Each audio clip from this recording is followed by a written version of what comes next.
Nithyanandam Paramasukadam Kevalam Jnanamurtim Dvandvatitam Gagana Satrisham Tattvamasyadilaksham Ekam Nityam Vimalamachalam Sarvadhi Sakshibhutam Bhavatitam Trigunarahitam Sadgurum Tam Namami. Nithyananda, welcome to another episode of Nithyananda Leelas. And that was us trying to find the pitch, which is always a challenge in these Sanskrit chants with all the different voices blending. And again, I have a wonderful guest with me, Sri Mitrananda, who's also a Canadian from Quebec, but he and his wife, Ma Mitra, for years have led the Mexican Sangha down in Mexico, and you've also traveled extensively to other islands because being trilingual, Mitra speaks Spanish, French, and English, so the Caribbean islands, you've been all over the place. A little bit in Spain, and we haven't yet gone to South America, but I know that by the time we go to South America, it'll be a long journey. But mainly Mexico. That was our focus in the last 4 years or so. So yeah. So if you missed the first episode I did with Mitra, it's posted on YouTube on the Nithyananda Leelas channel, and I had so many requests after you were on because you stopped with your journey at the very, very early stages, and everyone's like, well, what happened next? So here he is, everybody. He's back for another repeat visit, and I'll let you just pick up on whatever story you're interested in. Sure. Thank you so much for allowing me to come and share. I know I left it in a place where it was right at the early start of that inner transformation, like moving from a life of, I liked the title you gave, the partying geologist, which actually was the partying geologist, to a life of spiritual seeking in the presence of a living avatar. Now, of course, explaining what that means will be another episode, but let me share a little bit more of what happened, especially in those early years of transformation, doing that transition. And as I was sharing, one of the first major things that started to happen was a change in my very habits, food habits, consumption habits. All of these things started to change very quickly. In a matter of about a year, like I mentioned, in July 2007, alcohol left me. And I never went back to even having a thought of drinking or putting alcohol in this body. This body was like, why would you do that? Why? I know exactly what it feels like. It's not like I haven't done it. But then if I know this body has raised to another frequency now, and it's fine-tuning to something which is so subtle. It's like a scientific equipment. If it has to record the most subtle sounds, can you just imagine the kind of equipment and how fine and delicate it would be? And the human body is that, it's meant to tune into the cosmic sound, the cosmic energy. And we destroy our hardware, with so much stimulation, like heavy, what Swamiji mentioned one day about agitational gratification, means like always seeking extreme, over sensorial pleasures, which was my life. Actually, I was so into extra sensorial pleasures, and I don't think it's that word, probably not extra sensorial, just engrossed in the senses. So anything that produced adrenaline, I was there. So skydiving, rock climbing, mountain climbing, bungee jumping, whatever. Wave surfing, I had my few years of wave surfing. But all of that happened in its time. But by the time I was transitioning into this spiritual seeking, one of the first things that happened, I'll kind of go back and forth between those incidents because I can't just relate everything in chronological event order. But I remember in 2009, I had been in India, 2008. 2009, right when we were deciding whether or not we should come for inner awakening. And at that time there was a special program announced, was called Life Bliss Engineering, 3 months residential program here in the Bangalore Adinam. And Swamiji was touring the US at that time. He was talking about Patanjali Yoga Sutra, amazing talks, and he was coming to Seattle. Now we were living in Vancouver, so it was very easy for us to cross the border, go to Seattle, and participate in Swamiji's venue, his visit there. So we were volunteers. We went there and helped in, setting up the hall, all of that. And I remember I was during one of the darshan, the Kalpataru darshan, Swamiji walked, so gracefully, powerfully. He was just floating as people were just sitting with blindfold. But as I was a volunteer, so I was in the back near the Galleria and watching the whole scene. And I just sat on my knees there. I was kneeling, and Swamiji was, just sending waves of energy.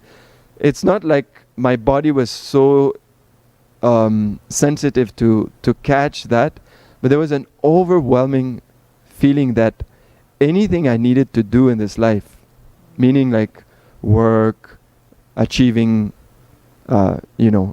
whatever you can think of achieving in this life, I thought, I've done it. I don't have anything on my laundry list that, oh no, I should have skydived, or I should have surfed, or I should have done this or that. It was just a sense of so much restful awareness, like peace and joy, just the joy of, wow, I've done it. So everything is bonus after that. That's exactly what I felt. So, if you're 29 years old, that could be a bit late. I wish I could have had that feeling at, 3, 4, 5 years old. But anyways, in this life, at 29, I felt like I've done it. Anything now I have is bonus. So let me just share with the world. Let me just, just allow myself to flow with what Swamiji has for me. He knows better what I came down for, why I'm here. So I just decided to keep flowing. And so that was one nice incident. Now backtracking a little bit, coming back to 2007 and 2008, I mentioned that there were lots of changes in my body. The body used to be so restless. Literally, like Mamitra, my wife can tell for more than anybody. There was no such thing as hanging out for a weekend at home. No, where next? Where should we go? Which mountain? Where? I don't know. Something I had to do, which needed to like get my nervous system in action. So I was so restless. And I thought I would go to India, and I think I mentioned last time, in 2007, I thought maybe in 2012. Yeah, the world is going to end. The Mayan civilization told nothing after that, so going to India will be perfect, and then we're done. So, but that didn't happen this way. Of course, not even 6 months down the line, I was in the Himalayas on a yatra, pilgrimage, with Swamiji. We spent 15 days in the Himalayas, going in different places. Beautiful trip, amazing. And then we came down to the Adinam. There was a 10-day program called Nithyanandam. It was a 10-day program where Swamiji wasn't giving any discourses, no fancy talks, nothing. Just sit, put your eye band and unclutch. For 9-10 hours a day. Just unclutch. Sit down, 3-4 hours would go by, and I was like, it was a torture. Absolute torture. I was just, sitting twitching, changing posture. I couldn't sit for more than 5 minutes in like just a normal cross-legged posture on the floor. Right? That was in 2008. Sometimes people tell, you know, they think that I was born with the leg behind my head. Or maybe at that time, I don't know. I don't remember. But I hadn't done yoga until I came to the ashram. I did one class when I was in 18 at university, just when I came in university. I didn't particularly like it. There wasn't much adrenaline to it, so I just moved on to something else. So I wasn't able to sit for even, just few minutes on the floor. Then everything would hurt. My hips, then knee injuries, hip injuries, back, everything was paining. So I would just keep changing, stretching the legs, and then suddenly you'd get into a space where, oh wow, I think I'm at peace, wow. And then just one little thought, a memory of something, you're like back in the roller coaster. So like this, ups and down. The first 5 days were quite painful. After that, I started to get used to that feeling. Sometimes I hear people who have gone to Vipassana, and it's that kind of feeling where you go through the first few days, it's like a torture, but then you get comfortable with yourself. I don't want to compare, but it's just something similar where you just sit and sit and sit with yourself. Now,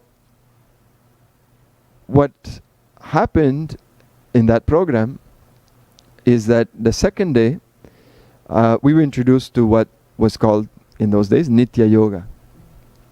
That was the first time I did Nithya Yoga. And I remember when it was morning, we were gathering here, actually in this hall, Ananda Sabha, at 5:55. So 5:55 was the yoga. For 1 hour, we'd go into the Nithya Yoga practice. So many things were happening in that yoga practice, but one of the things was like so enjoyable.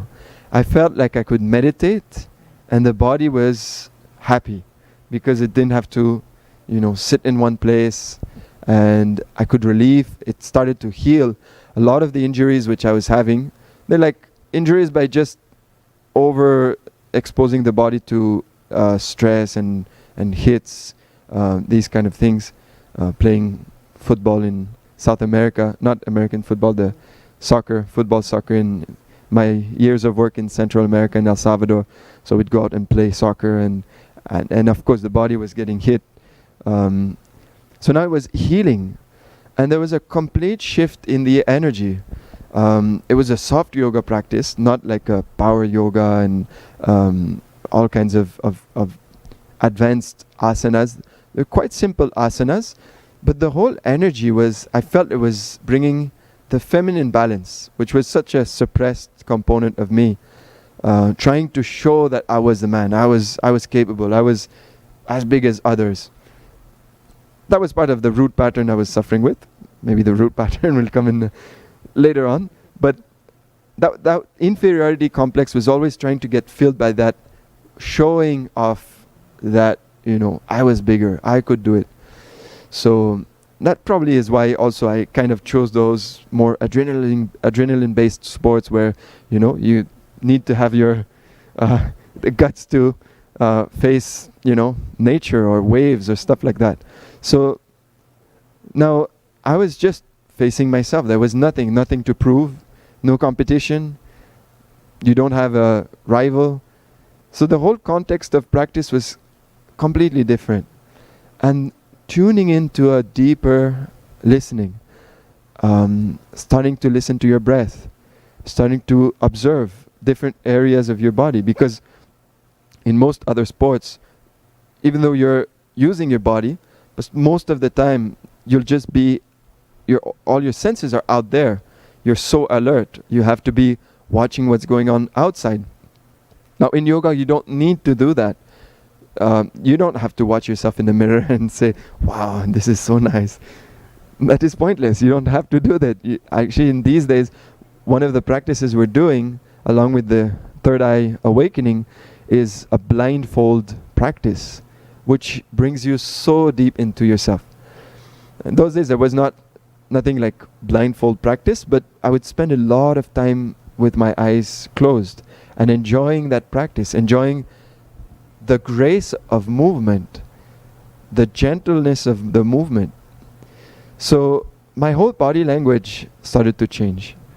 I don't have a video of how I would have been moving before, but after I started to practice yoga, the way I moved, the way I talked, the way I did everything started to transform.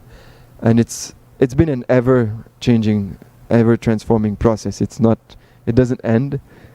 Yoga is a continuous happening. It just keeps happening. So, and I'm grateful that I learned from the authentic source, from a living being, from an avatar who actually embodies yoga, embodies what is meant by, whether you've read yoga from Patanjali or any of the more recent texts, Hatha Yoga, all the more recent literature. Yet we understand now that this is coming from Mahadeva, from Sadashiva, thousands of years before. 15,000 years before Patanjali, as Swamiji mentioned, Shiva walked on this planet and transmitted this whole science of yoga to the world. And that's recorded in the Yoga Upanishad, the Shiva Agamas. That is what we're bringing out and sharing as Nithyananda Yoga nowadays. But in those days, the right context of practice was transmitted to us. So I'm very grateful that I never had to go somewhere else and go back, undo the wrong concepts and cognitions and then learn again. Even going straight to Paramahamsa Nithyananda as a guru, as an ultimate teacher, was such a blessing, because no other corruption, at least, yes, I had a lot of software and hardware corruption in the world, in society, as most people probably face in our current society in North America. And I can say in all major cities, the urban world is probably about same all over. So much corruption happens in the mind and in the body of the level of cognition, even in the being level. But when you go to a spiritual teacher that brings you in a different track, and then you have to understand that the ideas that were put into your head were not ultimate. Now, I feel so blessed that the ideas, the cognitions about spiritual life were straight from the most authentic being on this planet.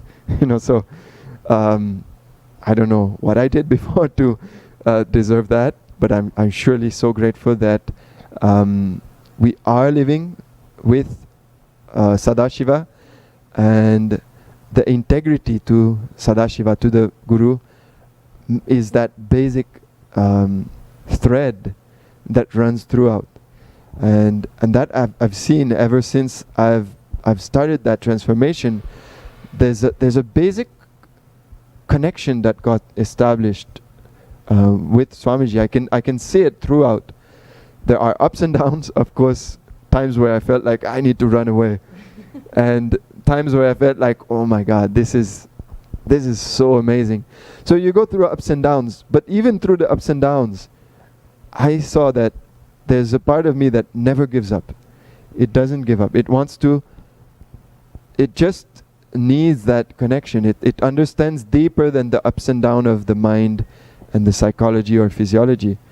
So, well, and I can just imagine, especially you being in the mountain culture, if your first big experience with him was in the Himalayas, I'm curious, how did you respond to that? To go from adventures in the North American mountains, and then to all of a sudden be on a yatra with an enlightened master. Was there a profound difference for you? Did you cognize that at the time? When I used to walk in the mountains previously or in nature, that is something that was always inside me. That I knew that there was something in nature, and I was drawn towards it. Beyond the sports, beyond all of these, when I sit in nature, when I sit in front of the mountains or river, somehow that unclutched space happens. Now, before I wasn't calling it like that, but when I met Swamiji, suddenly I understood some of these experiences or that connection. So whether it was just sitting in front of a huge landscape or in front of a river, even as a geologist, when I walked and did my own work, that connection was always there with something bigger than me.